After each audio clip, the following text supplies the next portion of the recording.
Let's get it. Dress it up and make it real for me. Yeah. Wake your life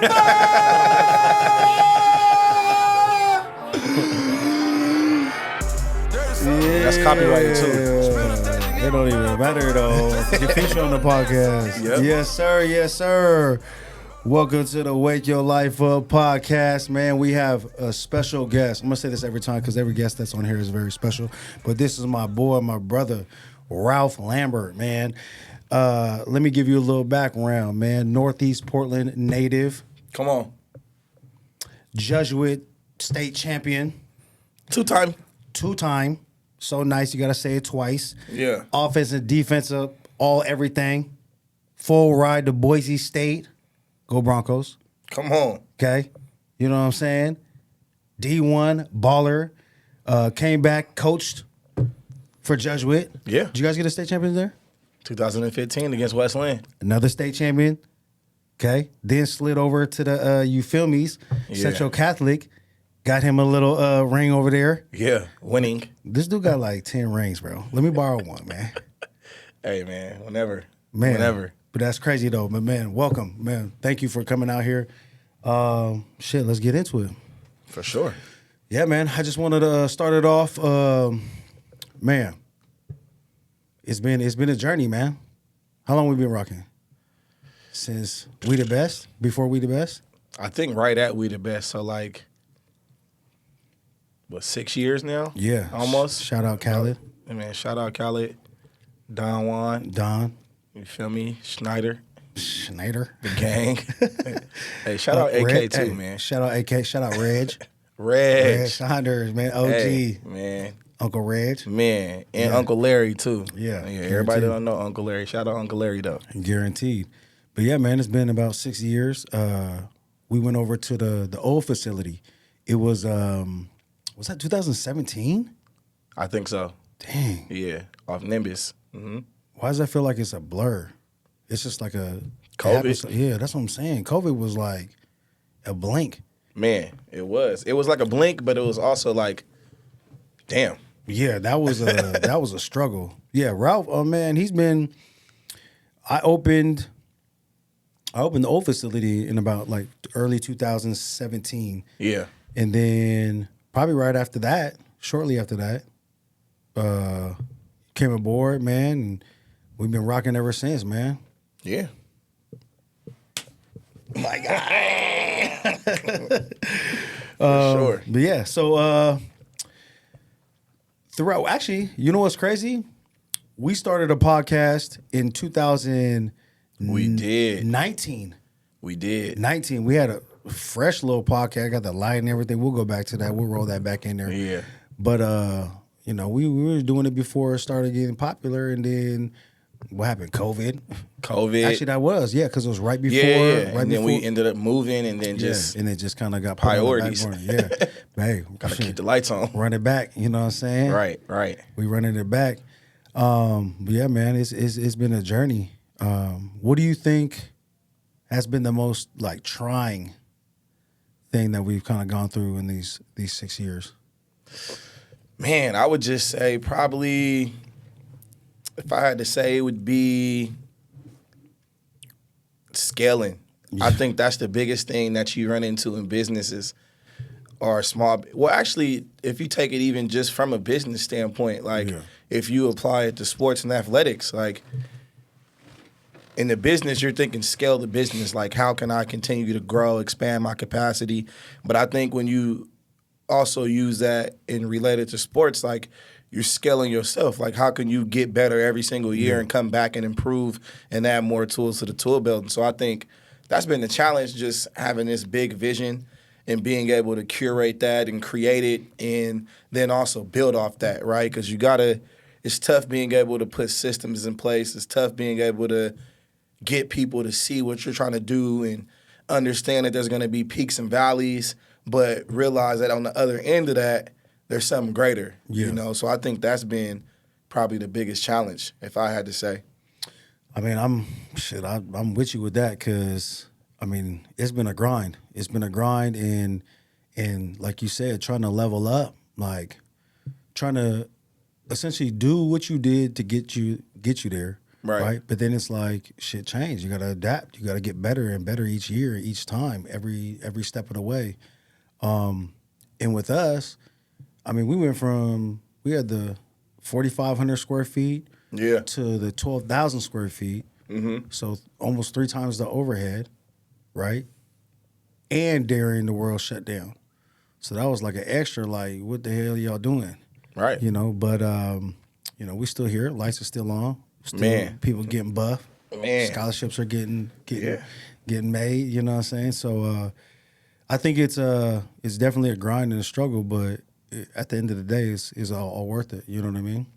Oh, yeah. I think it's definitely worth it. I think when you understand what the vision is and what you're trying to accomplish and you know it's greater than you, it makes it hard because you got to keep the lights on. Hell yeah. But that text, that call, that PR, that new client, when you see that sparkle in their eye, like, oh, they start to go from, their head to their heart, and they start to really believe it intrinsically. That's what it's really all about. I mean, obviously, you got to eat, you got to make money, you got to keep the lights on, but ultimately, I think being able to see those wins is what makes those long days or those challenging quarters and seasons worth it at the end of the day.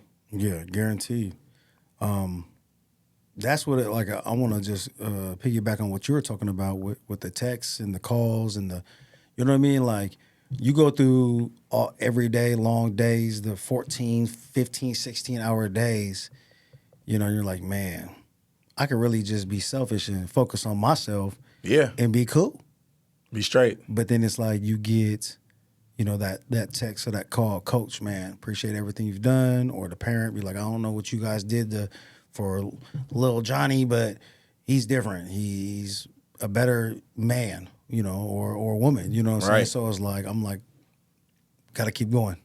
Oh, yeah. Gotta keep going.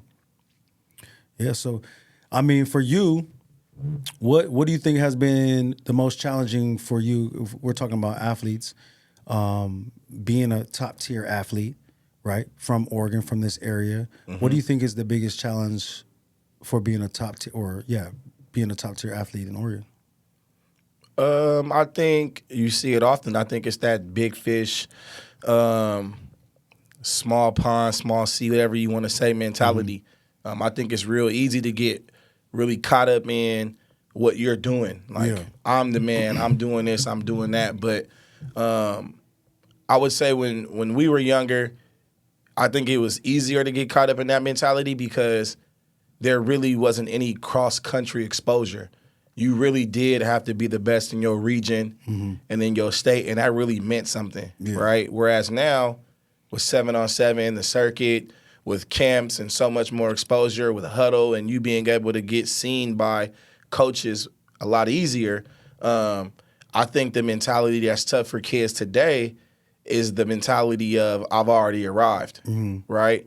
Because the mentality I look at as being a big fish in a small pond is that you think you're a lot better than you are when in reality there's other fish out there in the sea, there's an ocean, right? Yeah, full of and sharks. so now the mentality of the kids today I see a lot is I've already arrived and I'm as good as I need to be, right? Whereas we felt like younger, we were the big fish in the sea, in a small pond, but we knew we had to keep grinding. Whereas now I think these kids, they get caught up a lot in the I've already made it to where I need to. Like, I don't have to keep getting better because I'm already as good as I need to be. Yeah. And I think that really ultimately hurts both kind of players because you're not allowing yourself to maximize your potential and really go forth and be all you can be, right? Because you can always get better at something in terms of perfecting your craft. And so I think it's the mentality of Oregon. And unfortunately, as much as people like us and others out there who want to continue to change the culture, it's just a small market, right? You know, the San Antonio Spurs got a lot of championships,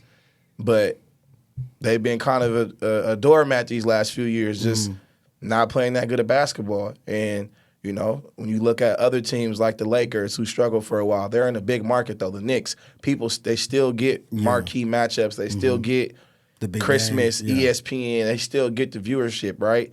Whereas some of these other teams that have won more, like, could care less about them, you know? And so it's just being able to realize that it's always bigger than you. I think it's important to keep in mind. I like that. I like that.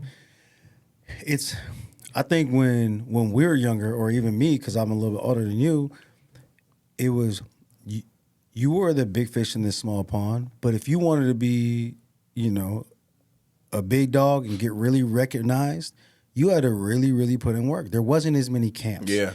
We had VHS tapes. Showcases like today. Yeah, there was maybe one a year Nike camp, like you know what I'm saying, and it was 100 like plus coaches. Yeah, the only like ballers you knew of was the ones that were on that what's that, like, it was a high school magazine or high school. You know what I'm talking about? Yeah. I remember, bruh. I remember seeing Maurice Jones-Drew. Yep. And Mercedes Lewis. Yeah. I was like, oh, these are the ballers. I didn't know anybody else. Right. But nowadays, like you're saying, it's like I've already arrived because I got, 10,000 views on this one-handed catch I made in 7-on-7. I'm a baller. It's like, nah, bro. It's like people. Yeah. It's just entertainment. You're just Trip. entertainment. Yeah. Kids dressing good. Yeah. Kid who ain't never touched the varsity field in his life playing JV too. Like, oh, but he put together. he looking smooth in the warm ups. Quick feet on them little cone drills. Right. But it's like that. That's their like success, kind of. You know what I'm saying? Instead of like actually having to really, really grind and work to be a baller, because with us, we didn't have all the exposure like that. You had to actually produce on the field. And to produce on the field, you had to produce in the off season. Right. You know what I'm saying? So it's like, that's kind of like, I feel like the disconnect. And two, I mean, there was this less to do back then. That too. You know what I'm saying? You gotta acknowledge that. Like there was just less to do. I had to write down my homies' numbers on my phone or on a piece of paper or remember that. You know what I'm saying? Now I got everything at my hand right here. You know what I'm saying? Yeah. So it's like, if you wanted to go kick it with somebody, you got to go ride your bike, rollerblades, skateboard, walk. You know what I'm saying? You had to go like actually make effort to go do Get that. on the bus. Yeah, you know what I'm saying? Now it's just like, let me FaceTime, bro, real quick. Yeah. Where you at? Oh, Or- you know, at the house? All right, cool. I'm not coming over. or Venmo, or you know what I mean? Yeah, Like, I had to really go and really bust some missions to the Yeah. homie's house, and his Knock on mom the be door, like, yeah. yeah, he not here right now. He at his cousin's. or you be like, And I'm like, but I called in the line. You couldn't get yeah. through because the line was busy. Exactly. So you like, do I wait? Yeah. Or do I leave now because my mom tripping and she's saying I can only play from 11 to 2. exactly. 30 minutes going to be spent on trying to see if the homie is at home. And then too, though, like, where was the social spots at? The park. Yeah, you know what I'm saying? Like, like, you're gonna go play football, right? You're gonna play tackle football. You're gonna flag, touch, whatever. Or you're gonna play basketball, or you're just gonna be out jumping out of a tree and having your feet feel like there's on pine the needles slides, yeah, on the monkey bars. doing something. Right. So it's like, now it's like, this is the hot spot. Like you said, I can FaceTime you. Where you at? Oh, everything over there. So I don't have to go make any effort to go. Yeah, you had to like get up, go to the park, and be like, all right, let me go see who's here. It's weak today. Yeah. We got to go to the different park. Yeah, and then you bust another mission. Right. You feel me? Now, the park is weak. Well, we finna just be at the house playing the game. Pull up. Yeah. So I mean, I think that's a big disconnect from back in the day to now, but I think we talked a little bit on that podcast before the episode. Is like, but these kids nowadays have more access to elite training. Because like we didn't have exposure and access to that. Like there was probably like one trainer out here. You know what I mean? Maybe one or two. Yeah. But it was like, it was more like back then. I felt it had more to do about your own personal work ethic. Yeah. Like I was really outside on the weekends doing cone drills and running miles and like trying to put myself in the best position to be successful. And I almost looked at having a trainer as, I don't want it bad enough. Like, why I gotta go to somebody else to motivate me to want to work harder? Yeah. And obviously, as you get older and you realize the importance of a trainer and the role they play in your life, you realize that later. But growing up, it was like, grandpa, old school. Like, somebody gotta tell you to get up. That's crazy. Like, you should want to go train by the park is right there. Exactly. Literally a stone's throw. Yeah. You got grass. You got a trail. Yeah. You got ain't nobody at the park at 7, 8, 9 a.m. on a Saturday. Go get your work. And that's what I kind of preach about these kids nowadays, or just anybody in general. It's like, don't come to me trying to do all these little ladder drills, cone drills, and do all that. Don't come to me for that. Right. Because you're going to pay me to do something that you can go do at the park. Right. Or on the field by yourself. Come to me to develop you to get to the things that that you can't have access to. A weight room, Yeah. right? Quality training, a training program. You know what I'm saying? Like Right. those are the things, mentorship, or you know what I'm saying? Or maybe some specific position stuff like wide receiver technical things. But all that little cute cone drill, right? Don't come to me with that. I think that's probably why half the clients like don't come, because it's like they want to do that. They're like, oh, I want to work on my quickness. And I'm like, well, that's not going to help you. Yeah, they want to have. I was just talking to who was that? Donovan's dad about that. Yeah. About how sometimes it just be boring. Yeah. You know, but like It's hella it boring. works. But the boring shit works though. That's the thing, is the boring stuff works, right? Every time. The reason why it's boring is because it's been around for so long. You know what I mean? Like, I want something new. I'm so stimulated off this new thing. Like, oh, look at this new little drill. Right. It's like, it's just, Right. what? That's not doing nothing for you. It like At look all. cool. You know what I mean? I don't want to keep doing the same old thing. Okay. How many routes do you really run as a receiver? Yeah. A couple, right? So if you're specifically, say you're a Z, outside receiver, you're going to run short routes, a slant, maybe a speed out choice, a curl, a post, and a go, Yeah. right? There's a deep dig and all that. But it's like 4 routes, 5 routes. And out of those 5 routes, you might run one of those routes a game. Yeah. So why are we doing all this cone drill bullshit that we're not even doing in the game? Why don't we perfect the 4 routes that we're going to run, so when we get the opportunity to run that slant route, it looks crispy? When we run that curl route, we can get in and out of that curl route. But they don't even want to listen to the best. I remember Devontae Adams had that soundbite when he said, well, hey, what is your advice for receivers in the offseason? He was like, run routes. Yeah.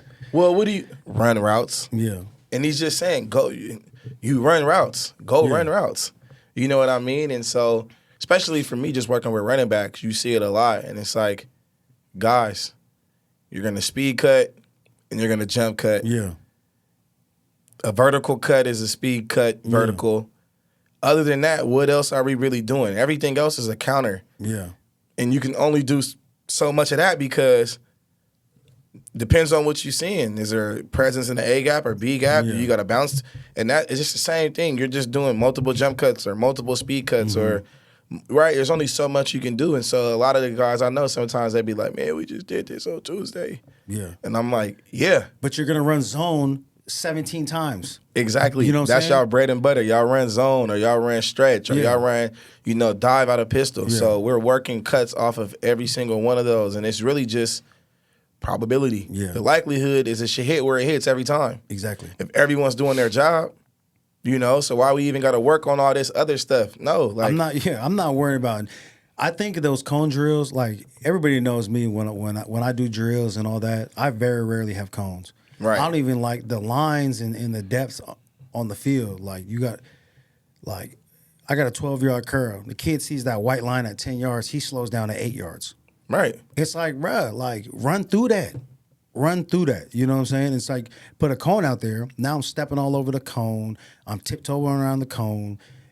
On the offense, if we make a cut, the main purpose is to create separation. Yes. And when you're tap dancing around this cone 18 times, but your feet look hot, but you're not going nowhere, you're not creating the separation.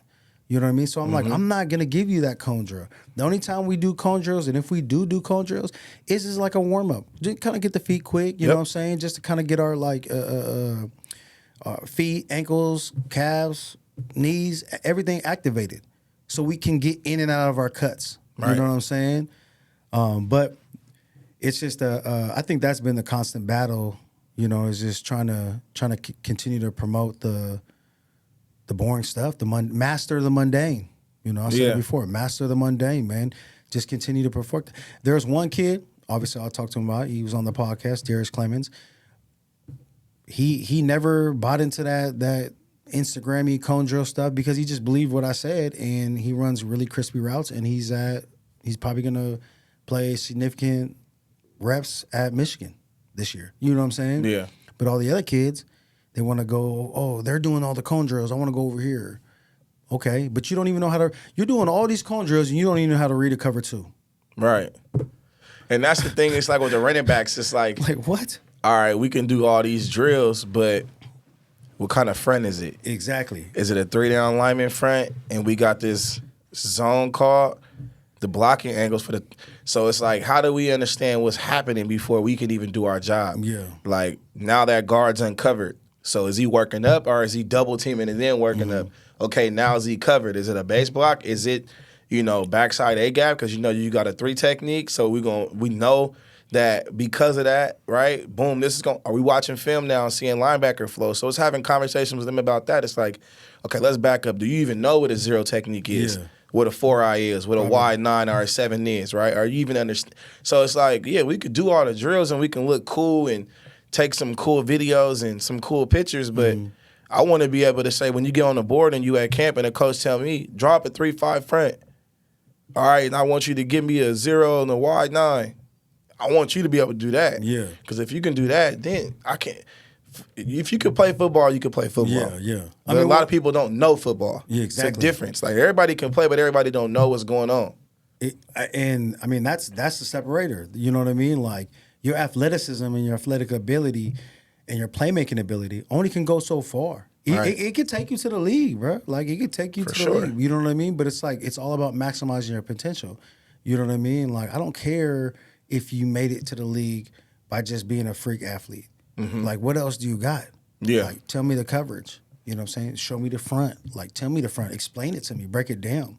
I think that helps your feet be quicker and your decision making and get in and out of, you know what I'm saying? And your landmarks and all that. Now you don't knowing your leak shit. energy. Now Exactly. you're not. That's why I tell the running backs all the time, like, bro, we are always probing downfield. Like, we are always attacking the defender.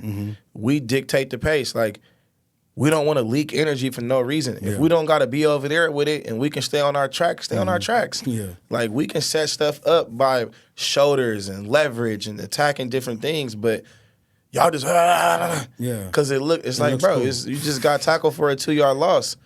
We could have got a 2-yard gain. Yeah. It's only 2 yards, but what you we're mean? going. That's we're crucial. We're exactly. But get them to realize, Yeah. like, all right, the more elite you get, Yeah. 3.5 to 4.5 yards to carry is pretty damn good. Hell yeah. It's not like high school when you just 15, 20 yards, Yeah. 60-yard run. No, it's turn the tape on. Y'all clear. And that's the thing. These kids don't watch a lot of football. No, yeah, they probably watch football, but they don't understand it. You know what I mean? They watch their favorite look team. at it. And if Or- you're in Oregon, you're watching the Ducks. You're not or- really watching what's going on. Yeah. Or you're doing this. This is the number one thing, and guarantee you every kid does this. During the film room, they can't wait to see their little plays in practice. They skip over everything. They wait till their little play, and then they're like, all right, I'm done. Right. You know what I'm saying? They don't care if they didn't get their depth. They just want to see their catch. They just want to see their pick. They just want to see whatever, their run. But they're just looking at this film. They're not really watching and understanding it. You know what I'm Right. saying? They're not really breaking this shit down. Like, who gives? Are you a receiver? Yeah. Are you a baller? Yeah. Okay. Then you're supposed to catch a fucking 12-yard route Right. and get a couple yards yak. Okay. But you didn't get your depth. Your alignment was off. You caught the ball and got tackled at 12. You could have caught the ball and got up the field because of your spacing, right? And got a touchdown. I want to maximize everything, and like you got to be obsessive with that, like with the intricacies of everything, especially if you want to level up and be successful as you level up. You know what I mean? Yeah, it's those little details about. I tell the running backs all the time. I'm like, I always ask them, what do y'all watch when y'all watch film? I'm like, man, I'm watching.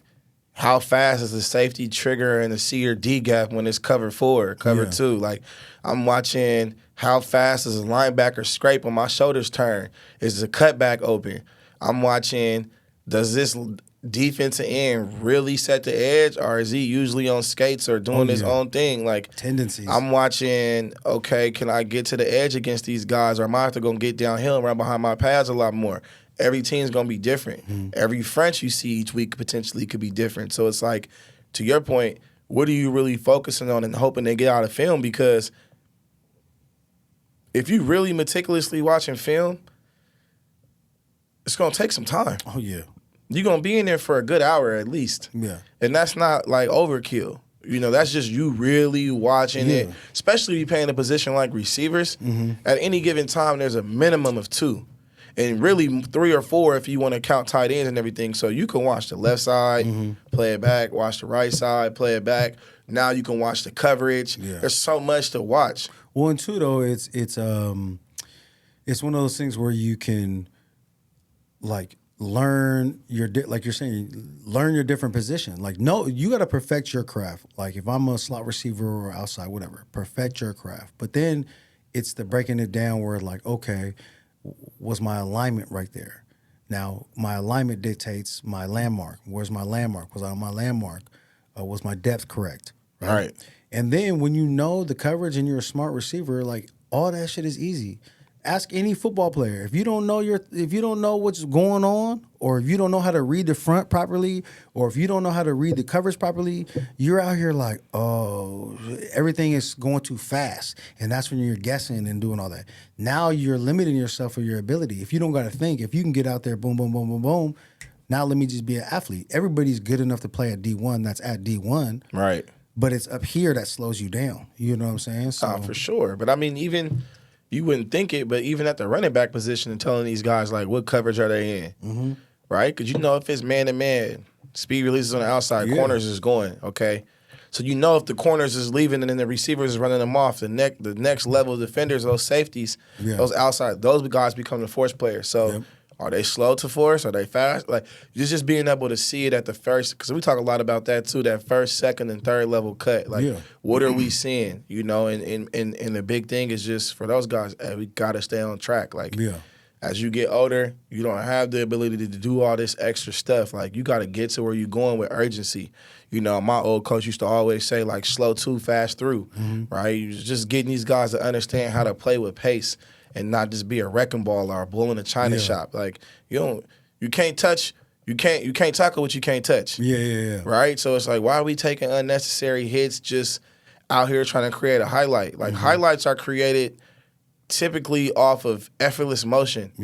Like, or a reaction. You know, very rarely, like, you'll see boom, boom, okay, he's taking off. Like, you get those special Sports Center plays where he made this guy miss and that guy, but that doesn't always, those are the special guys. You know, the Alvin Kamara's, the Saquon Barkley's of the world who are just so dynamic with the ball in their hand, right? And it's like, for the most part, though, at the running back position, you get north and south, occasionally east and west.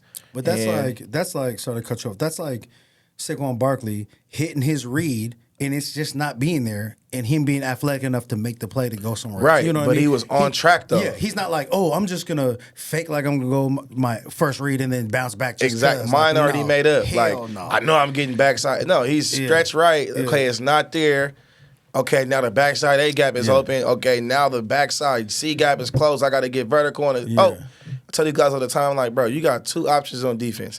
He is coming downhill full speed. He's either going to shoot and not stop his feet, or he's going to stop his feet and tamp. You don't got to do too much. All that, bro, you just, a little head fake. That's it. Everything happens so fast. You know what I'm saying? Especially as you get older, because the game is so much faster. Like, they're not, you see a lot, like the guys you see making a lot of tackles, they miss a lot of tackles too. Yeah, hell yeah. But they just shooting their gun, busting their gun. Every time. Like, all right. Whoop. Every time. Got him. Because the one time you stop your feet as an offensive player, I'm going to dot your shit. Bow.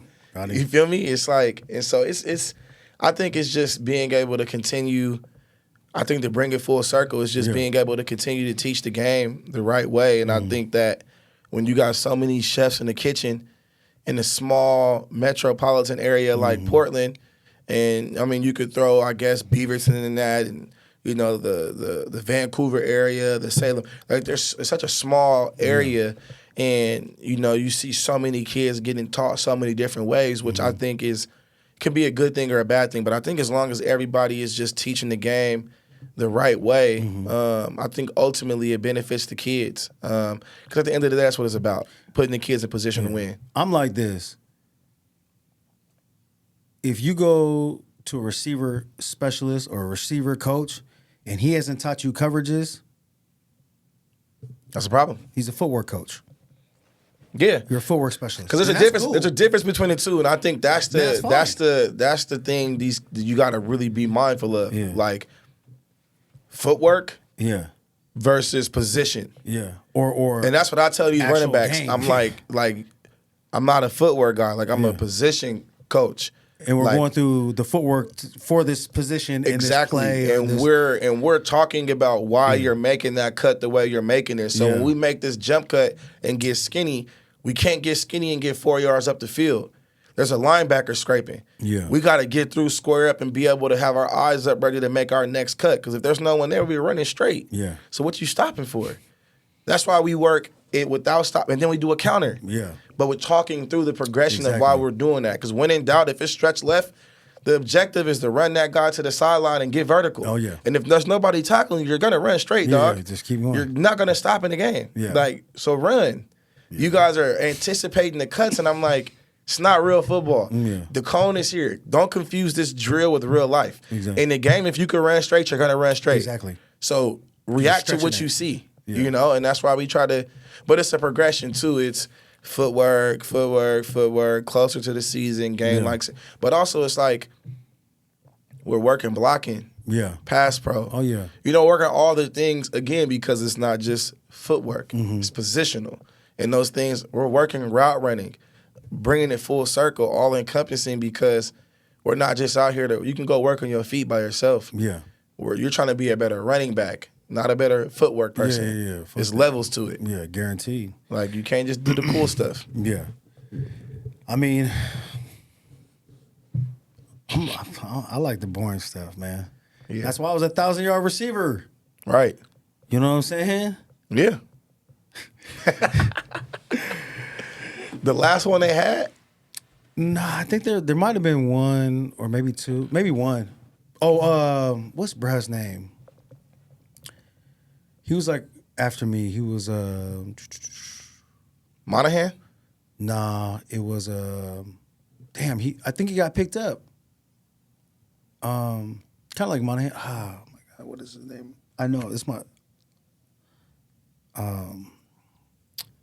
Nah, come to you. Yeah, well. He's a baller though. No, he's a baller. I mean, Okay. I think he had like 1,200 yards or something like 1,100. He was a baller. Yeah, he was a baller. Oh, okay. Kloss. Kloss. Okay. Casey Kloss. Casey Kloss. I know the name. Yeah. Local. Casey.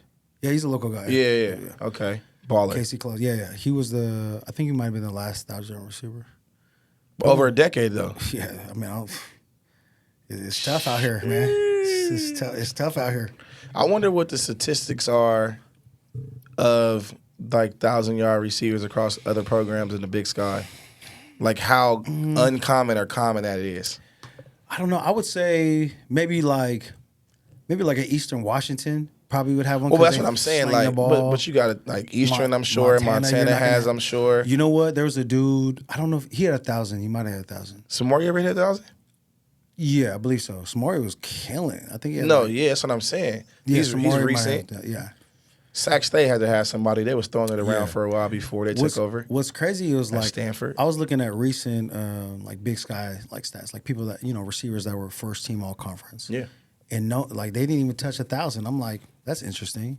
When I was playing, Yeah. there was like 4,000-yard receivers and a couple of 900-yard receivers. Right. So Now it's like it was 750, 6 tugs, First team. 55 catches. I'm like, oh shit. All right. With the game being so open too, that's crazy. Yeah, it's way more spread stuff now. But, Yeah. Way more opportunities to win. But I mean, I was lucky. I was in running shoe. I was perfect. I'm 5'10". Psych. 5'10" on the roster. 5'10" on the roster for a show. Probably a couple inches less than that. I mean, the cleats will give you that on a good Cleats, day. helmet, Right. a beanie on the top, For sure. all that. But run and shoot. We ran the run and shoot offense, so it was perfect for me. You know what I mean? That was a blessing. That was a blessing. Yeah. Mouse Davis, shout out Mouse Davis. Hey, man, shout him out. Yeah, Part of the state legend. you dig. But yeah, man. Shoot, man. Let's kind of go back to the childhood, man. I mean, Yeah. you are a local kid, grew For up sure. Northeast Portland. Tell us about that, man. Tell us about the life in the NEP, man. The NEP, man. You feel me? NEP. It's actually crazy because I was at Steven's thing yesterday, Yeah. and I was talking to a couple of my partners, Shout and out we to was Stephen just Green. shout him out, man. If you don't know the guy, Black excellence. Hey, as they say, if you know, you know. Yeah. We'll just leave it at that. If you know, you know.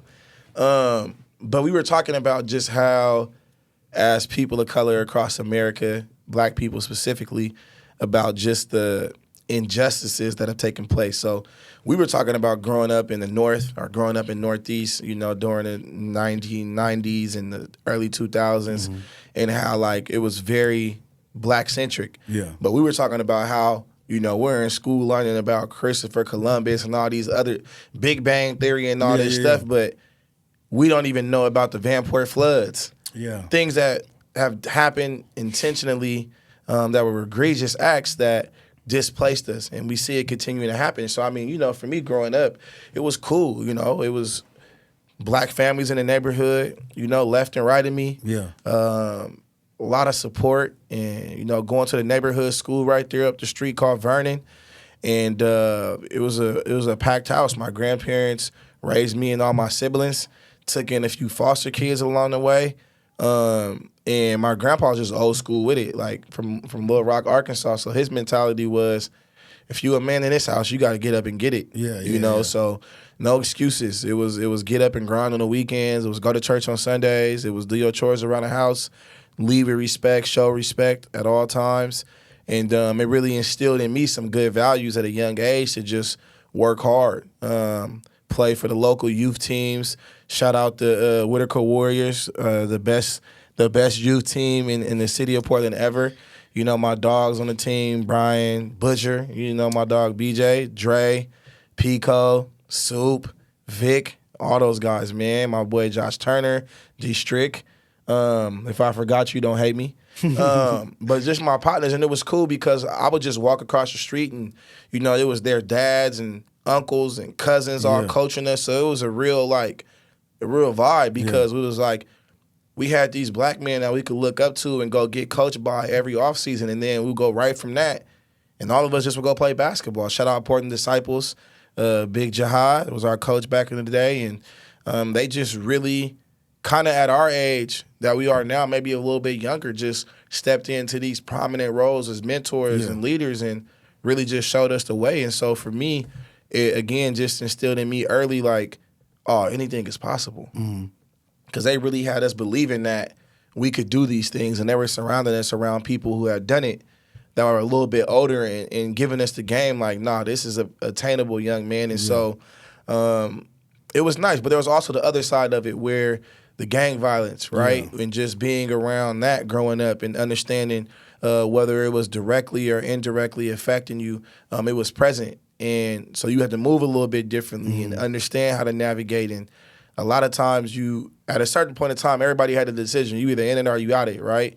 And for me, it was just something that I just, luckily, because of, going from Vernon, I went to St. Andrew Nativity, private school over there off Northern Alberta across from Jack's, man. Shout out Jack's Chicken. Yeah, we need some chicken, yeah. Shout out Jack's. We damn near need the sponsorship for real though. That chance to get away from a lot of the things that could have distracted me or that a lot of my friends found themselves involved with. And so I was very thankful of that, and it helped kind of shape and mold me and expose me to other things out there. Because, you grow up, and when you grow up hard, like, you just think life is hard. Yeah. You don't think, like, it is, you don't think, oh, it's good. You think, yep, it's Section 8, government housing, funding. You think it's Salvation Army toys.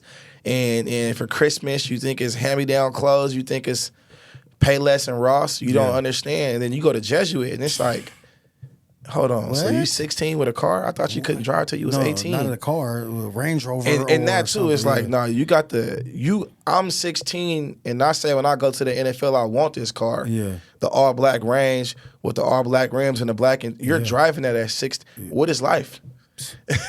Life's good. What is life? And so it was crazy for me to see that growing up. Like I said, humble beginnings.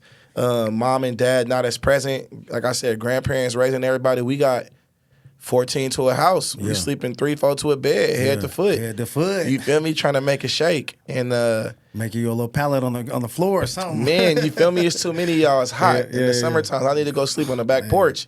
Like it was rough, but it also gave me perspective because I had homies who had it worse. Yeah. So I knew like it was bad, but it wasn't that bad. But everything it's all relative, you know. Yeah, guaranteed. Whatever is impacting you could be a day in the park for somebody else, a real easy walk and stroll. So I think that my grandpa did a good job of really providing us perspective and giving us autonomy in life.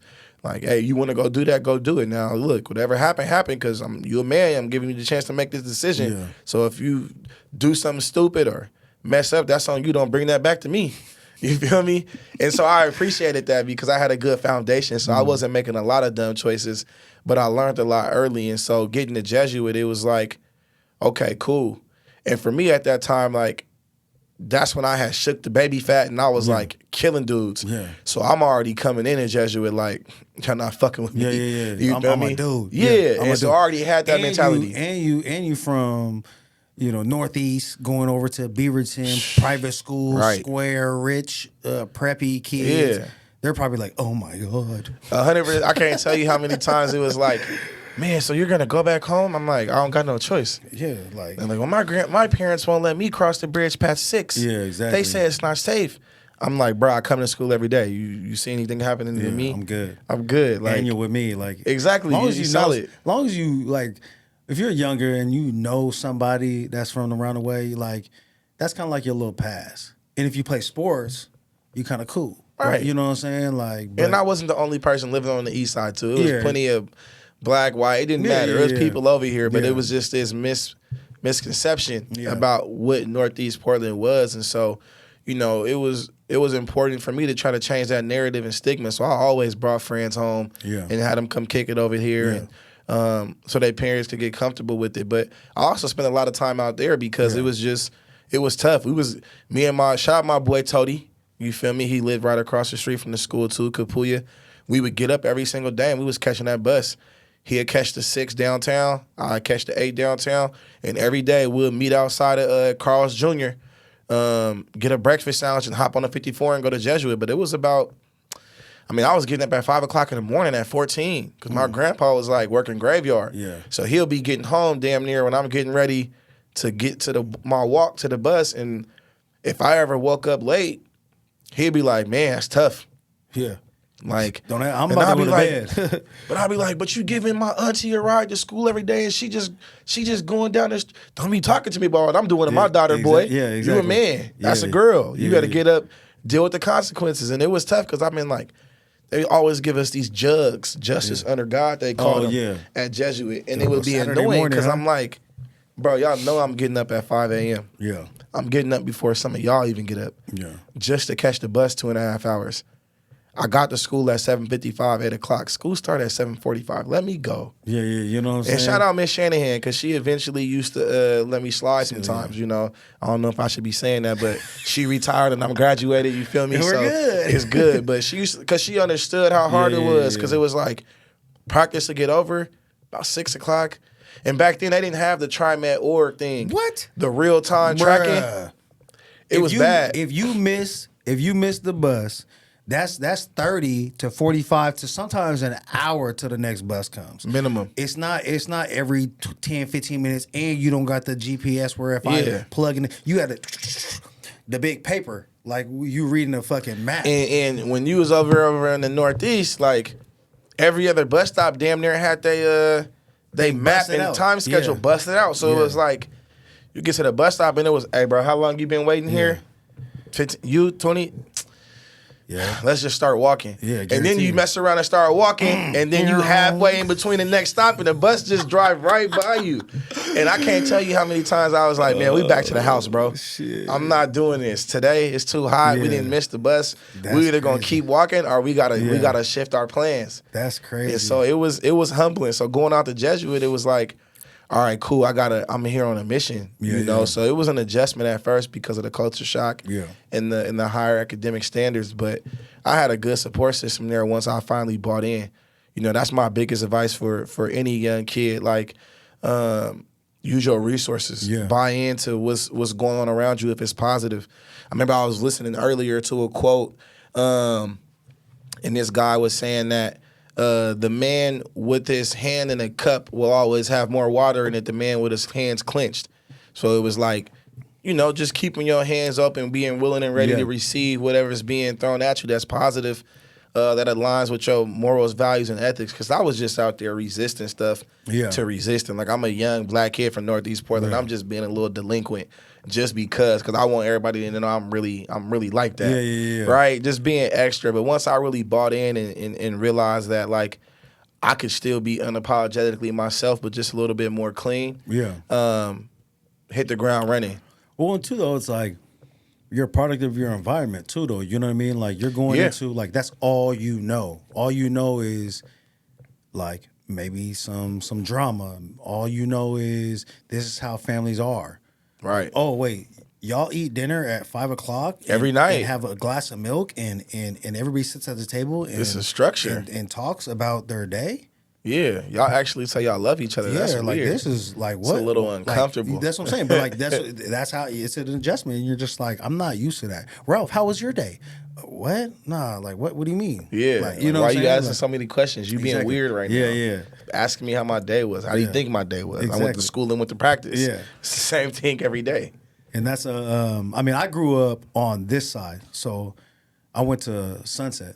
Obviously, it's like the damn near public school of Jesuit. You know what I'm saying? Yeah. Like, so, but it was like we stayed in a little apartment, and it's always the lower income families in this apartment complex, and it was like the only one that was kind of around. Everything else was nice. Everything else was on the hill, and estates this and crest that, and you know what I'm saying. If you got an estate in your neighborhood name, you're good. You feel me? But that was a culture shock to me because I didn't know anything else. We just grew up in apartments. We had the single mother. We you know what I'm saying? It was just like that was just our way of living and whatever. And so you seeing like I brought that up because I went to the homie's house and it's like they're eating dinner at like 4:30, 5:00. Yeah. I'm like, we didn't eat dinner until my mom got home, which was 8, whatever, like later. Like you know what I'm saying? I think that's how a lot of black folks or colored folks, really in general, they eat like way later. You know what I'm saying? For sure. Because parents are working. Yep, you know what I'm saying? Mom's not at the house. Ain't hit the grogrocery store yet. Yeah, forgot the thought of meat. Yeah, like, you know what I mean? Like, don't forget that. I know. That's ass for sure. 100%. You didn't pull the meat out. You had one job, bro. You been at the park all day, sweaty and stinky as hell. Didn't put no chicken out. That's crazy. But yeah, I mean, like, all the families that we grew up with, the mom was a stay-at-home mom. Typically, they're getting the dinner ready. Dad comes home, boom, at 5:00. They're eating dinner 5:30, and it's like it's brighter. I don't know. Like I just always remember going to my friend's house, and it just being brighter. Yeah, the house brighter, cleaner. They just got better lights. Yeah, is this what y'all it is? light bulbs. Yeah, light bulbs ain't the same as ours. I mean? Like y'all got the good light bulbs. And it's like, and that's like no like shade on my mom's. My mom is everything. Like she did, like literally, she's a 5 foot, 4'10", single parent with 3 kids. 2 of them are little jerks. One of them, cool, calm, and collected. My older brother. Yeah. Me and my sister, probably demon child. You know what I'm saying? So it's like she had to deal with that. Like, that's and me being a parent now with 2 parents in the household. Yeah. It's hard as hell. Being a single parent with 3 kids. That's what I be telling people all the time, man. Like y'all gotta it's all about perspective, man. Yeah. It really opens your eyes to like how different but similar we all are. Because parenting is parenting, no matter how you shape it, slice it, dice it. But the way that manifests in real time, like everybody's capacity is different. Everybody's wounds are different. Everybody's unresolved trauma is different. Yeah. So how you step into parenthood and how you're present, whether it's being a parent or really in the roles that you see many people like us in as coaches or mentors or people that younger, even older too, people try to often confide in. Like it's a heavy role. It's a big responsibility. And for me, luckily I was able with Ken Potter at Jesuit, who's a respected coach in the region, in the West Coast area, and in some regards nationally. And then going to college and being able to be coached by Chris Peterson, and then coming back and working with Ken, and now being over at Central with Steve Pine. Like I've had a chance to see it done in a lot of ways. That's done and that's led to success. And so for me, it's like football. You always look at it as it's the biggest program in most schools, and usually is, honestly. Just for the number of players you have in a team. So as a coach, as a leader, Even as a position coach, when you take it down a level, like you bear a big responsibility. Yeah. And so you got to make sure that you're using that wisely because you could abuse it and lead some kids astray and not help them reach their full potential and hold them back. And so it's a very delicate dance being a parent or being in that leadership role because so much of what you shape and what you do and what you say and how you say it really shapes and molds the kids, man. Like they remember whether that they're forever. high school or little kids, they really remember that stuff. I mean, I think that I'm glad you brought that up because that's the number one reason why I coach like I coach or mentor or whatever. It's like having that person that you wish you had or needed, right? Yeah. Or that person that you remember, right? There's only a couple of people that like said some things in my life to me that stuck with me forever that kind of have put me in the position where I am right now. You know what I'm saying? And it's like, I want to be that for someone else. I want somebody to look back and be like, regardless of what they do with their life, play football, sports, it doesn't matter, be a parent. Like, man, the way you coached me, that's how I parent my kids because it molded me to be a great young man or something. You know what I mean? Like that. For sure. And, that's a good compliment right there to give people. Hell like, yeah. Because you get coached, especially when you get an opportunity to play at the professional level like you, like, and like we were talking about earlier with how many different coaches these kids today can be exposed to at 9, 10, 11, and 12 years old, man, you can get a lot of misinformation. So if you're not, mindful of that and aware of that and weary of that as a parent or as a program director or whatever you're providing, then you gotta reevaluate how you're doing things because like I say, all money ain't good money. Yeah. Right? All knowledge ain't good knowledge. So you got to really make sure that you have that filter system where you're like, all right, that's over there. Yeah. Like my mentor used to say, treat it like a grocery store. If you don't eat meat, what you in the meat section for? Exactly. All right? If you don't like veggies, why you in the veggie section, right? Get what you get, like what you like, and leave. Yeah. And I think that's important for people to understand. Like, you got to be able to discern and really process and think and be able to see like, okay, is this for me? Yeah. Is this for me now? Is this something I can use later, or is this not for me? Yeah. You got to really take it through that process because it's easy just to take on responsibilities and take on knowledge and think it applies, but the way you run a route versus man-to-man coverage versus how you run against cover 2 zone is different. Two different Still ways. an out route, Yeah. but it's different. Oh, yeah. So you got to be able to adjust, and I think that's what being an athlete provides you is the ability to be able to always adjust. Yeah. I mean, like, I coach football, I coach strength training, I coach speed, I coach receivers. These are things I do. But I use this as a platform to really, like, coach life. You know what I'm saying? Yeah. Like, I don't care necessarily, right? I want you to be successful, but, like, the sports only lasts for so long. Mm-hmm. You know what I mean? But you being a good young man and have good characteristics of fulfilling your potential, essentially. You know what I mean? Yeah. Like you going into the real world and being like, all right, I took everything that I learned at Grind Time or from Aaron and I applied it to my life. That when I hear that from people, when people say that, man, like, appreciate it, man. Like, the stuff that I learned training with you, like, I apply that to work. I apply that to being a parent. I apply that to the job I just got. I'm like, that's why I do it. You know what I mean? It's easy to get somebody faster and stronger or whatever, different mindset. But it's like, it's hard to change that outside of the sports world. You know what I mean? For sure. But I think that's the biggest part, because it lasts a lot longer. You're gonna be. You're gonna be a regular dude. You know what I'm saying? Or outside a athlete more than you're gonna be an athlete. You know what I'm saying? Or like in your sport. You know what I mean? Way more. And I think the good coaches do that. Being at Jesuit, Coach Potter always talked about that. Like, it's bigger than football. Yeah. It's bigger than you. It's bigger than everything. Like, you playing for your brothers. You playing for the people who played at this school before you. You're playing for the people who are going to play after you. You're playing for your family in the stands. You're playing for these coaches.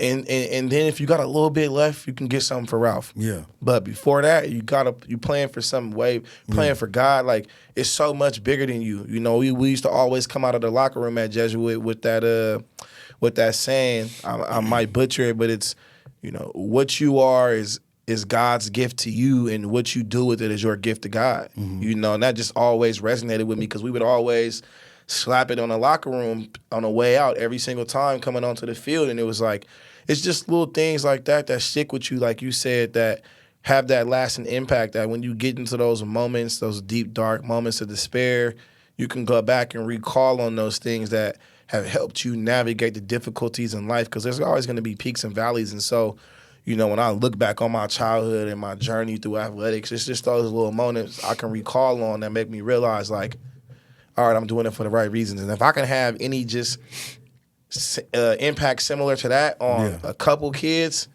because you just need a couple kids, and that's what it takes. You impact one, who impacts two, who impacts four, who impacts 8, and you just hope that pattern continues, because you can't save everybody. Exactly. I think that's what I realized at a young age, just growing up in the environments we grew up in, is that you ain't gonna save everybody. Some people they're gonna sit this one out. That's the hardest thing for me, building this community or having this gym or the culture that we have, is I want to save everybody.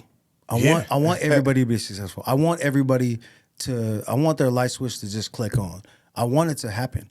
And it's like, I think I overextend my hand, resources, time, energy, and then it gets to the point where it's like, I'm like, bruh, if you don't want it, I can't do nothing more for you. You know what I mean? I think that hurts me the most. I mean, you kind of know what I'm talking about most recently. A couple of kids, like, I'm like, man, I'm trying to go above and beyond. I don't have to do none of this. You know what I'm saying? Not a little bit. And I can still be a good dude. But I'm going above and beyond, and you're not grateful or thankful. Or not even that, you're not even putting the effort in. Other people going to, like, because it's not like you come train here and it's like, I come in and out, and this, because we talk a lot about this in our program over at Central Catholic. I think as we're really working and making a very intentional effort to not just be a good football team, but be a great football team, and that starts with us as a staff. So this year we're putting a lot of emphasis on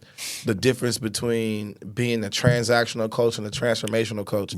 Transactional is you pay money to come train at grind time. You come in and out, do your warm-up, do your workout, hey, peace out, Aaron, and you leave. That's transactional. Anybody can do that. Like you said, it's not hard to do. Transactional. Now, the difference is transformational. When you come in and before you walk in the door, your mindset shifts, because you know what the mentality is when you walk in here. Don't come in here with that shit. Right? Savage, not average. Wake Boom. your life up. You walk by the door, right? What's up, Aaron? You're intentional about that interaction, because you know you say hi when you walk in. You walk by Lenny's office. You might even say hi to Lenny. See some kids sitting down. Hey, what's up, man? How y'all doing? Y'all lift already? How was the lift? See Chop out there cutting hair. What's up, Chop? Walk into the gym. It's love. You see pro guys in there talking to you. You see pro guys in there training and working out. They're invested. Hey, Maximilian, how you doing, man? You've grown since I last saw you. Good job, right? Sophia, you getting ready to go to college? Good, right? Now it's a family. Like they say, it takes a village. That's transformational. And so for me, it's like being able to see those things take place. And to your point about some kids who don't value that, it's like, y'all, it hurts more, because it's not just me who's investing in y'all. Like, other people have taken a liking to other people. Nah, man, you doing it wrong. Do it like this. You know, Aaron might be over here doing this. Like, I see you doing something wrong in the weight room. Like, let me help you, because they don't have to either. But because they know the mantra, mentality, the morals, the values, and ethics of the gym, they extend themselves. They don't know you from a can of paint, but they want to help. You know what I mean? And I mean, you hit the nail on the head. You know what I'm saying? That's exactly how, I mean, I envision it. That's exactly how we've kind of cultivated that culture in here, because, man, I mean, we might have to put that quote on the wall. We don't want it's not transactional, it's transformational. Yeah, so, you know what I'm real. saying? Shout Definitely. out Central Catholic or whoever did Come that. on, man. I don't know who it was, but, you know, shout out Principal Ramsey, man. She out here making things happen. Principal Ramsey at Central Catholic Rams? Yep. I know. That was destined. It was, bro. That was I'm kinda gonna have to meant let to her. be. I'm gonna have to let her know that you said Yeah, that. yeah. Yeah, she's dope. You don't Yeah. see a lot of women in the positions of power. Yeah. But she can hold her own, man. Yeah, She's dope. She's really doing some great work and really leaving her handprint on a lot of different programs and hirings and different things we're doing at the school. So I Yeah. appreciate it because it's not often that you get to go into a work environment where you can have a real personal and professional relationship with your superior. Yeah. And so I say superior lightly in the sense that I know she's my boss, Yeah. but she's my colleague and friend too. Yeah, and yeah. that changes the dynamic when you don't have that transactional interaction of I better do this and do that because if not, my versus somebody who's how's your family doing? How's Yeah, the summer yeah, yeah. going? How are you doing? Excited to have you back. I'm invested in you being back. And so it's kind of like our role as coaches and trainers and the things we do. Like I'm checking up on how your family's doing. Yeah. Like I'm not calling you, ignoring my call, thinking I'm getting on you because you haven't been coming to workouts. Yeah, yeah. I'm concerned because you not coming to workouts it's not normal. Yeah. So what's going on? Is life Exactly. good? Yeah. You in a hardship? Like where you at with it? You know, like I'm invested in you fully. Yeah. And I think that's what, not to take away from what anybody else in this space is doing. I think that's a unique qualifier or Yeah. identifier, and I think that's something that we do well and separates us from some programs, whether they're here locally or across the country, is that it's bigger than just the sports. Yeah. Because, again, anybody can help you do the athletic thing, but 100 kids, only 2 of y'all going to make it. Yeah. What are the, Maybe two. What are the rest of you going to do? Exactly. You know, I always tell the kids in the running back room, know your role, play your role, star in your role. Yeah. Some of y'all, that's going to be being a cheerleader. Trust Right. me. I've done it. It's not glamorous. But get your But- school paid for, get your Exactly. experiences, meet your connections. You know what I'm saying? And it's That's what it's about. Using this platform, man. Yeah. It's a beautiful one. And if you maximize it, to your point, you're gonna get way more out of it than touchdowns Hell yeah. and tackles. Like, cause again, when the ball stop bouncing and the cleats stop running, like who are you really? And I think that's the biggest thing about me stepping into the mental health space as a school counselor that I want to focus on as I look at how my capacity can expand outside of the school sector into more of a sports psychology or more of a mentorship and life coach role is that transition is crazy. Yeah. I've seen so many guys, myself included, in this space of like, what do I do next? Yeah.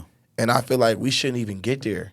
And I seen Miles' dad that's at Montana State last night. Yeah, We were yeah, talking about yeah, that, yeah, yeah. about Antonio, about how you go from playing football and like what's next. And is it bad that now, you know, kids today have so many options that a lot of them don't realize their potential and how they can really go play on Sundays if Yeah. they just really put all their eggs in one basket versus I'm enjoying it. I'm playing football. I'm having a good Yeah. time, but I'm really finna go do this when I'm done. Yeah. And you're just like, but if you just see If- your yeah. potential and just you can do both.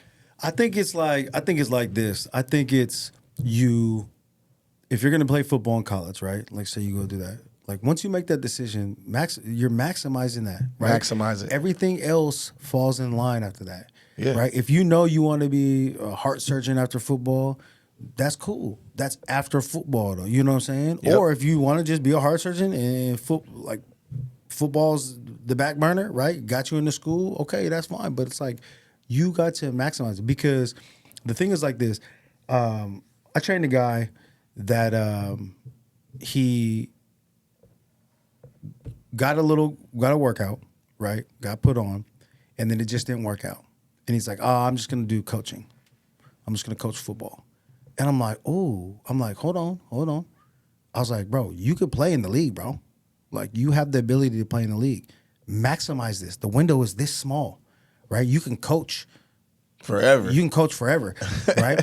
And he told me, he's like, "Well, I want to GA. I'm gonna GA, and then I'm gonna get in another position, and then kind of build up from there, which is a good start, right? For sure. Like you're a young dude. You'd be a great coach." And I was like, but I was like, if you're a 3-year vet in a professional football or even more, don't you think you would easily step into a role of being a coach?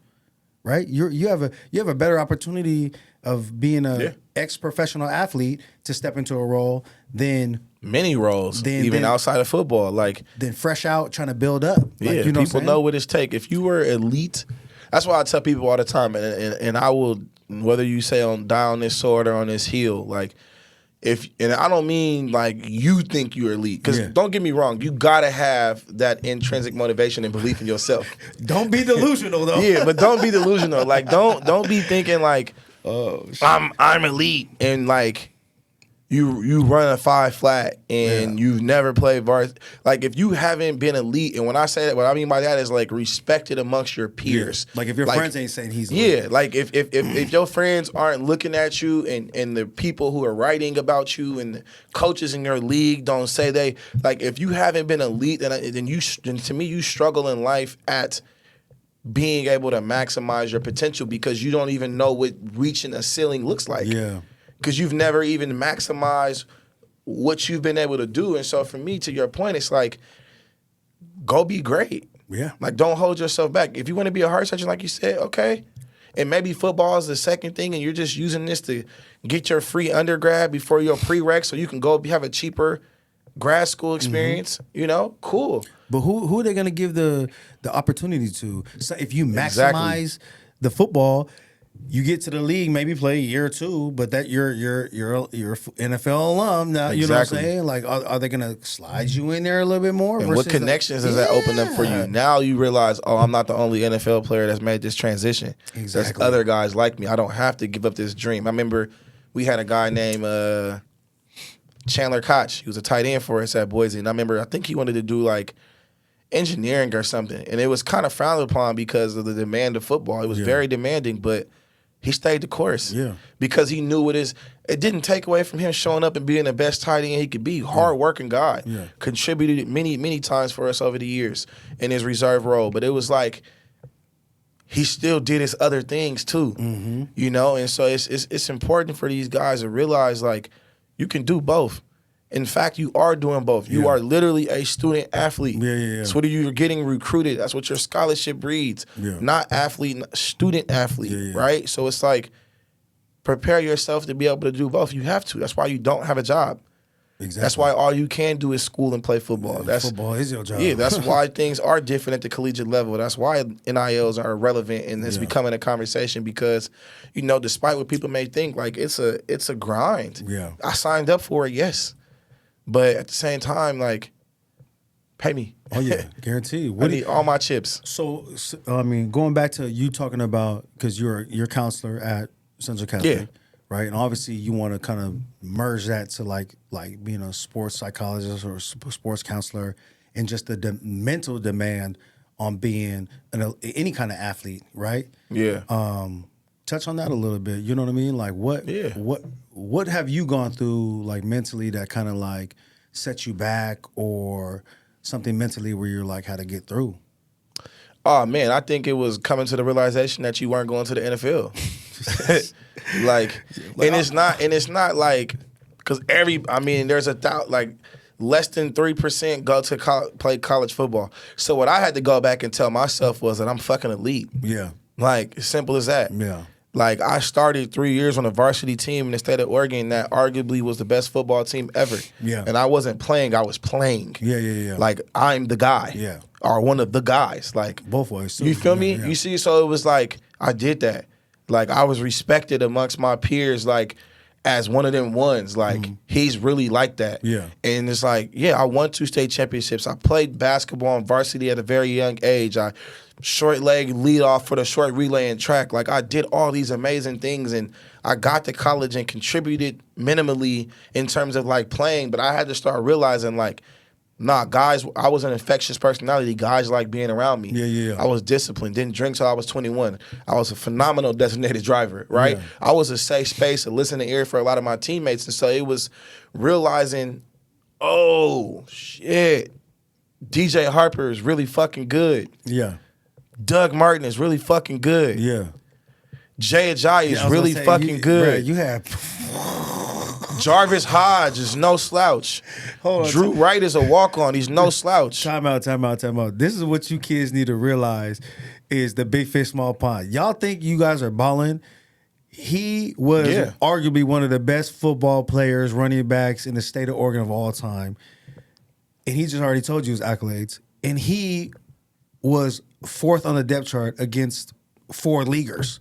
Right. And that was when I switched to offense. Yeah. But I came in playing defense, boundary safety, and corner. And then when we moved to a 4-2. Come on, man. Brandon Thompson, Fiesta Bowl MVP, 4-year starter player, went to the Redskins. Jamar Taylor, my best friend and roommate, second-round draft pick to the Dolphins. Jarrell Gavins had a great career in the CFL. George Iloka, great career in the NFL for the Bengals. Darian Thompson, Cowboys. Dante Dion, Rams, right? Giants. Kyle Wilson, first-round draft pick to the Jets. Jerron Johnson, Seahawks. Like, again, Winston Venable, Chicago Bears. Like, and this is all during my time. So you're in this room and you're like, fuck. Exactly. And everybody's mentality is like, you're my dog, but it's eat or be eaten. You feel me? And so for me, it's like, dang, bro, why y'all so serious? Yeah. I'm looking at my other partner, Tommy. We always talk about this. We was like, when we realized it was really like that, it was like we kept hearing everybody talking about Julio Jones. Yeah. And then we like go and look on YouTube and seeing them do these drills, and we're like, hey, bro, this nigga different. Yeah. And then we see Jamar like getting done with workouts and stuff like that. Jamar like, yeah, I'm going to the park. Finna get some extra work. And we're like, bro, it's Wednesday. Yeah, it's chill, it's an active recovery day. He said, I'm going to the league. And we're like, bro, come on, bro, chill. Jamar went second round. And if it wasn't for some bullshit medical, he probably would have been the second, third corner taken in the first round. Yeah. Right? So it's like I realized real quick, like, I don't want it as bad as I thought I did. Yeah. Like, I do on the surface because I'm around guys who do. Yeah. And I'm like, oh, man, I got it. But deep down inside, I'm like, bro, I'm about to go get a job. Yeah. You feel me? And that's a hard pill to swallow because now you got to come home and you're the super mega star that everybody look up to. And you got all these guys who didn't go to college and do nothing, and now they feel like they like you. Yeah. That was part of the reason I wasn't going to come back to Portland because I was like, man, now I got to face everybody from the hood, everybody from the burbs that was just like, bro, you didn't play. Bro, you didn't make it. But they don't realize that you had 6 draft picks in front of you, all defense, and then you had 6 draft picks in front of you, offense. Right. Like, They just think you're home, back like me, working a job like me. You're regular. Yeah. And so for a while, it took a long time for me to get over that and realize it was like, nah, I'm still fucking elite. Like, I played college football at a great school. Like, when Kellen was there, the record was 50-3. Yeah. That's wild. Like, that's crazy. Like, 3 games. All 3 of those games combined total of less than 10 points were lost, right? And it was like, I played with some elite guys that I'm still in group chats with today that we're making moves with, making money with. We're checking on our, like, what I was able to get and what I realized was that I got exactly what I needed. Like, looking back and understanding my faith walk and my journey, I realized, like, that wasn't for me. Yeah. Like, looking back now and seeing how my life has played out, I would have spent all my money. Yeah. I would have been not committed. Yeah. I would have probably squandered away an opportunity.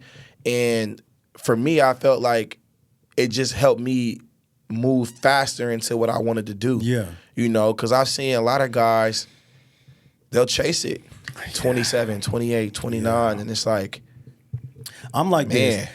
this. It's you give me 6 weeks, I'm gonna make any NFL roster. Come on. But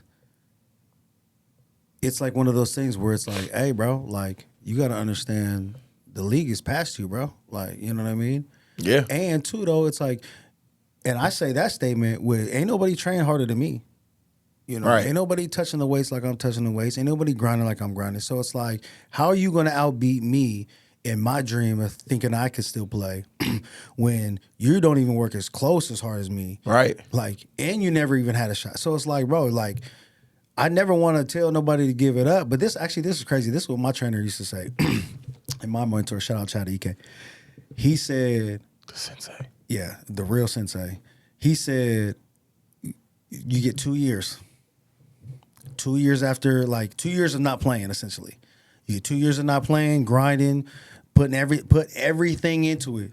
Everything. 2 years. After that second year, you got to start making decisions. Because the reason why is it's not like give up on your dreams kind of thing. It's just like, it's a business. NFL ain't don't want nobody that hasn't been active in 2 years. Right. He's like, but if you do something like, say you play arena ball for the year, that doesn't count. Like, go CFL, whatever the case may be. But it's like if you haven't been on an active roster in 2 years, for 2 years, it's done. You know what I'm saying? Kind of make that move. And there's always exceptions to the rule, right? There's the famous story of Kurt Warner. They made a movie about it. I mean, running back guys I look to are always like Justin Forsett had a crazy story, but at the same time, it's like those guys were ballers. Yeah, Kurt Warner was Kurt Warner, though. You're not Kurt Warner. Yeah, Justin Forsett played at Cal. He was a dude. It's not like he was just somebody. Because the mentality is like, the thing is, too, it's like, I feel like in my heart of hearts, if I could take myself now and go back to college at Boise, I'm for sure in a better position. Yeah. 1,000%. Oh, yeah. Like, y'all gonna, because that's the thing a lot of guys got to realize, too. Like, let's not get it twisted. It was not a talent thing. Yeah. Right? And a lot of people confuse that as, like, you just weren't good enough. Yeah, No. It wasn't that. Yeah. It was the, do I want to show up to meetings on time? Yeah. It was the, do I want to be giving my all in my workouts? It was the, am I in my playbook? It was the, am I making mental mistakes when the rep share is 6, 4, 3, 2, 1? And did I even just line up right? No, I didn't. Yeah. Your one rep is done. Right. The next guy on the depth chart below you is getting that one rep. And if they hit the ground running, you might not never do I want to buy into being a special teams player? Yeah. Nah, man. Special teams, that was my time to break in high school and get a rest. Exactly. No, the best, Austin Pettis, second round draft pick to the Rams. He's playing special teams. Doug Martin is a fucking gunner. Yeah. He's going. Hunter White, our starting nickel, is running down and busting the fucking wedge. Yeah, exactly. Right? Like, our starting corners are our jammers. Like, our starting safeties are our wings and kickoff. Like, you have to be a dude to play special teams at Boise State under Coach Cho. So it was that mentality of, I'm too good for this. Yeah. And not realizing, like, oh, no, like, all these guys got chips on their shoulders and they're hungry. They all were dudes in their schools. Like, everybody. Not one person I played at Boise was a fucking bum. Yeah. Even the walk-ons weren't. And the same could be said about a lot of programs across the country, but I challenge you to find another program that had the level of success we did, with the level of recruits that they had, with the level of coaches that we had at the time. Not who they are now. They all got jobs now. Yeah. Coach P can go coach anywhere in the country if he wants to. He's chilling by choice. Everybody else that's an assistant, Juice is at UW. Yeah. Yates is at Texas Tech.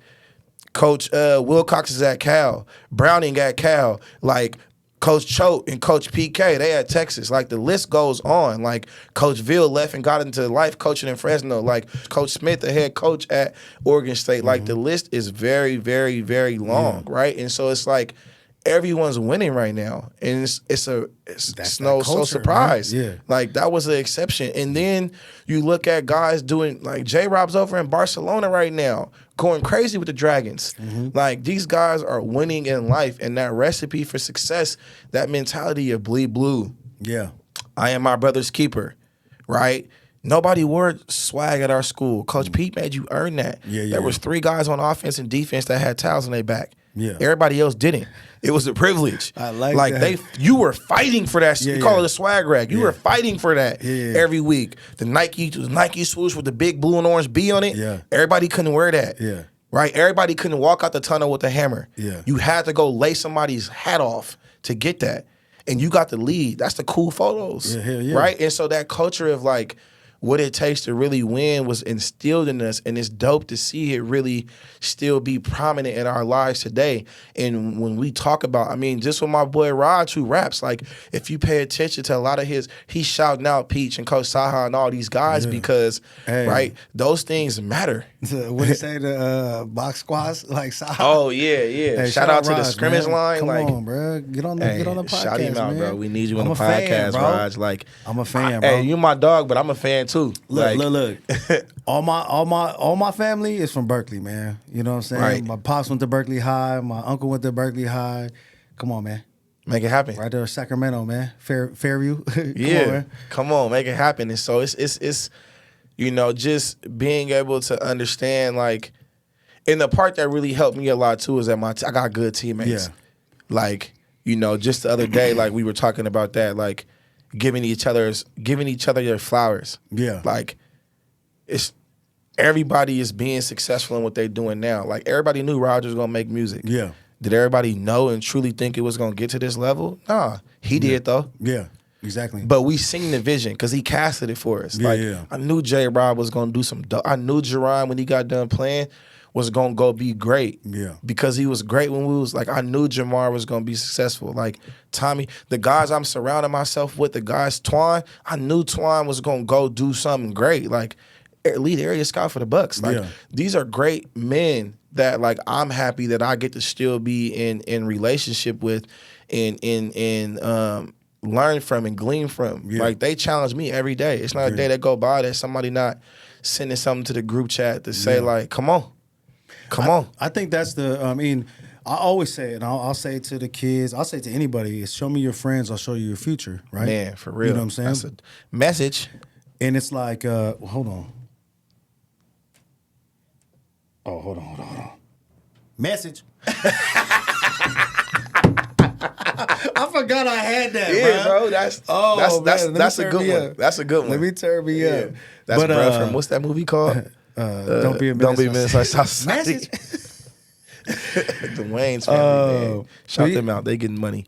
Same thing. The culture, who they surround, their family. Yeah. Right? So it's like, I think like some of my closest friends were from my JUCO, right? But it's like we're in the group thread, and it's like we motivate each other. You know, there's a lot of bullshit talked in there, but it's for like, sure. That's like life, we're always, one friend in particular, my boy Vic, man, it's like not very many people physically motivate me like, oh, that was dope. Like I gotta go work harder or something like that. Right. Usually, I'm that guy. You know what I mean? But he's like one of the very few, if not the only one right now. Is like, I'm like, what is he doing right now? Damn, he just ran 10 miles. Like, I don't even run. I kind of want to run 10 miles just because this dude's running miles. Just in case he tries to take me on a run, I'm not looking like a doo-doo.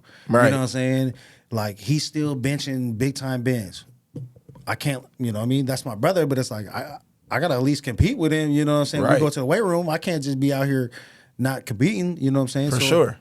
So I think that's like that iron sharpens iron kind of thing. Like, man, another one of those Boise State sayings. Yeah, it's like your group thread. It's like everybody's like successful in their own paths and doing different things, but it's like you're all like looking at like the individual and being like, man, like I'm not necessarily owning a team. Didn't you say your boy owns a team in Europe or something? Yeah, he's helping like get this team like back on his feet. Yeah. So it's like I'm not doing that, but it's like just the grind, the dedication and the stuff that you learned at Boise, right? Yeah. That motivates you to go do something or start a business or you know, work on yourself or you know what I mean? So yeah, it's always having those people around you, or at least very close connected to shit, just keep you going, man. You know what I'm saying? Yeah, but it's about knowing. But the thing that I like too is it's about knowing your role, and I think that as men, sometimes we struggle with that because there's so like everybody want to be an alpha, you know, and it's like it's literally impossible to be an alpha in everything you do, and if you are, that means you're not surrounding yourself around the right people, right? I was very comfortable in circles where I was the guy, but I wasn't being challenged and being made to grow. Yeah, so it's like, you know, I know when I get around my certain teammates, like a lot of people might look at me in those environments and be like, man, Ralph, why you acting different, bro? Why are you in? Yeah. It's like, that's not my role in this group. Yeah. Right? Like, I'm at a concert with Raj. Yeah. My role isn't to come in here and make an ass of myself and be the vocal point. Yeah. My role is to, you good, bro? Yeah, sit back. I'm the fan. You need something? You chilling? Supportive, yeah. Yeah, like you good. Hey, bro, you getting too close. Back up. You feel me? Like you, my dog, he don't know you like that. What's your name? Yeah. Yeah, like, hey, bro, you need me to grab something while you getting ready for the set? Like, and most men would be like, oh, you being a bitch. But I'm like, nah, that's my dog. He's in my city. Like, where you want to eat at? Bam, I'll make the reservations. It's good. We're going to pull up at this time. Like, the same way he would treat me, or the same way he did treat me when me and Tommy was out in Frisco in the Oakland area when we were at their first chance U camp with Darren and those guys. Like, Raj, where the eats at? Hey, we gonna eat here on this night, here on this night, here on this night. We finna pull up on DJ Shell here. We finna slide here and do this. And it was love. And it's not on some like inferior, superior. It's on some like each one reach one. Like, you my boy, I'm your boy. And it's being able to know how to wear those. Because in the other circles, it's like, I'm the guy that people look to. So it's like, Yeah. you got to be able to wear those different hats and still be comfortable with who you are as a man, and also be around other men who respect you as such. Yeah. Because they don't look at me any differently because my role changes, because everybody role changes depending on what room they're in, right? And you always want to be in rooms where you're not the smartest person. And I take pride in that now in my post-30 age, right? Mm-hmm. Just being able to say, like, humbly, like, nah, I hope I'm not the smartest guy. Yeah. I hope I can glean from everyone in this room and learn something, and really seeing the power and understanding the gravity of networking and how dynamic that can make you and versatile that can make you. The dope thing to me is when I can pick my phone up right now and call any one of my teammates and they'll answer on the first or second call, and it's love, right? A lot of people get sent to voicemail. Oh yeah, guaranteed. Right, a lot of people, they don't get that, and it's like, no matter how big we've gotten, the love's been there. And at the very least, it's I'm in something right now, bro. Let me hit you. But the acknowledgement is there. And it's never, oh, bro, you doing? It's always like love, because you know they don't have ill intent and they're not being malicious, right? They value your friendship. They value you as a person and what you bring to the table. And so it's like, to go back to the football thing, it's like teaching your kids to understand that, like, yeah, bro, you might not play. Yeah. Or I mean, like you said, like you were the alpha dog out here. You went to Boise, you might not have been the alpha. And you got to accept that. That's hard for people to be like, wait, hard what? as hell. Like, nah, I'm the dude. Like, why am I not getting love? Why is no one, stopping me for an autograph? Being a hater. Right? Yeah, So it's like, you got to transition to that, It's, I mean, I always want to be the strongest person in the room. But it's like, I think that limits me. You know what I mean? That feel good. Oh, like, I walk in the room like, yeah, I'm the strongest here. That limits me. That limits my potential, because that's an ego thing too. Yeah. And two, though, it's like it doesn't. It's like that quick high. That's not longevity. Yeah. I want to be this strong, right? So if I'm just okay with just being the strongest person in the room, I'm never gonna get this strong, because there's no one here to push me. You know what I'm saying? There's no one gonna be like, oh, you ain't the strongest on the bench. You know what I mean? Because I could walk into the room, no warm up or anything, and be good. But if there's someone that's way stronger than me, I'm like, ooh, I got to get to bed earlier. I got to eat better. I got to sleep better. You know what I'm saying? It challenges you, man. And that's the thing about it is, if you're not putting yourself in those environments, then you're not going to be challenged in that way. I think that's why I brought that kind of culture, like to grind time, is I learned it from my mentor, my trainer, EK all day, man. Like, every single person in there was a fucking savage.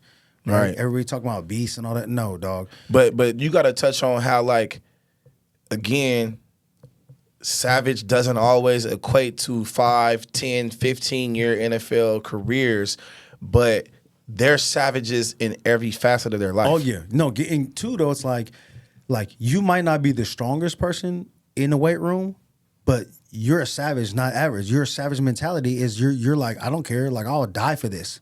Exactly. You know what I mean? But you having that mentality that you'll die for this to beat me in this simple drill is going to force me to step my game up. Right. You know what I'm saying? And in turn, we both win. You know what I'm saying? So it's like that, man, I remember this specifically, Stephen Paella. He has the Oregon State, right? Yeah. Yeah. The bench record at the NFL Combine. I think he had like 50 or 49 or something like that. I'm talking about, like I said, like my bench, like I'm the guy. You know what I mean? This dude came in and it was play to him, my weight. I'm like, yeah, right. I was like, you got me, hell no. Hell no. I went to bed earlier. I got more. I didn't care what he did. I hope he went out and partied the night before. But I was like, this is Thursday. It's bench day. Like, you ain't going to just play me like that. Went to bed early, slept good. Ate good, woke up, ready to go. All my mindset is to beat him on bench. He had no clue what I was thinking. Right. He didn't care. You know what I'm saying? But the whole time I'm like, no, there's no way. He still beat me on bench. But the thing is, I was closer. You know, he didn't just smack me like that. You feel me? But it's like that forced me to be better, to maximize what I got. You know what I'm saying? Because if he wasn't there, I'd have just been like, cool. Yeah. Real comfortable. Yeah, I'd have been comfortable. But him being there what she doesn't even know, like he's the strongest in the room. I'm not the strongest in the room no more. Yeah. You know what I'm saying? So it's like you were talking about don't be the smartest in the room or whatever. You know what I mean? That same kind of mentality is like you got to surround yourself by people that push you, and that competition breeds success. You know what I mean? So if you're competing, right? We're all homies, we're all friends, it's all good, but we're competing, right? And I love that competition because that makes us all better. People shy away from it or feel like it's kind of hating. Like, no, like if you said that you were like, hey, let's go get this workout, I want to beat you on everything. Right. Regardless if you were just like, hey, let's go work out together. Yeah. I want to make sure that I'm dominating you on everything. For sure. You know what I'm saying? That's good. That's why, like, who's like that? Like Doc's like that. Like Doc's a competitor, bro. Like I love that. Like Hey, Doc will come to the gym every single time and he'll be my- like, bro, I really give you buckets, Ralph. You're too small. Yeah. And it's like, bro, no, you would. Hey, but like, shout I out to- love Doc because every single Everything. time I Golf. see him, it's a competition about something. I'm glad you brought that up because that's hella funny because that's true. And I respect him and I love my boy Doc and you need to get on the podcast. But it is a competition of everything. Yeah. You know what I mean? And some people outside looking in be like, damn, he's doing too much or what do you like, no, I love that shit. Right. Just talk shit. Bruh, I remember this, bro. For one, I just got into golf. This might be actually before I even really got into golf, but he was doing golf and like he's just talking shit. You know, we're at the little golf course or whatever. Long story short, we, have a couple of drinks. We head to a little local watering hole, and it was crazy because there's a dumpster, right? Dumpster's what, like, I don't know, 5 feet, 6 feet tall. I don't know how. It is a dumpster. It's pretty high. It's like, and he's like, something. He's like, I'll jump on that. He's like, you can't jump. I'm like, what? I'm like, dog, don't play me like that. He's like, you can't. Whoa. And so it's like, I ran over there and got up on that thing. You know what I'm saying? It was just like so unnecessary.